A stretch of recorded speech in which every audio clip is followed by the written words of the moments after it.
COVID, strikes and funding struggles have left the NHS in need of major surgery. Getting it back on track is a top priority for voters. The Labour leader has promised more appointments and staff to cut backlogs. His party rejects a new analysis showing their plans would see NHS spending squeezed. Where I disagree with the Nuffield Trust is the assumption they're making that this manifesto is the grand sum total of any future budgets and any future spending reviews. That's just wrong. That's not the way election campaigns work. Where Labour is making the fundamental argument at this election is we've got to get the economy back to growth.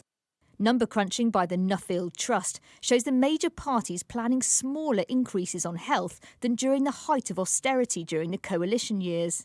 What this really bodes for is the NHS continuing to do what it's done for the last few years, which it's lurched from one month to the next, endlessly having to go back to the government asking for more money. Labour are promising tens of thousands more appointments. The Conservatives are promising to cut waiting lists.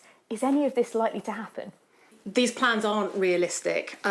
All of the main parties in England, if they were to deliver what they're promising without making substantial cuts elsewhere in the NHS, are going to have to commit substantial additional funds above what they have so far earmarked. Whatever the outcome, patients at this clinic in South London were sceptical about the pace of change. Nobody's got any answers. I haven't heard anyone say anything that is going to improve the situation drastically. It is a top priority. I think they need more funding. I think we need to have more doctors, we need to invest more.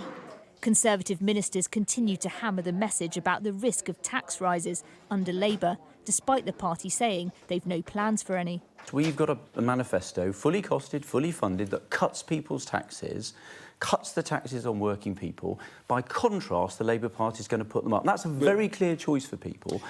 And Labour won't rule out things like council tax revaluation. Hospital waiting lists still rising, junior doctors planning more walkouts, and the pressure of an ageing population all top of the next government's in-tray.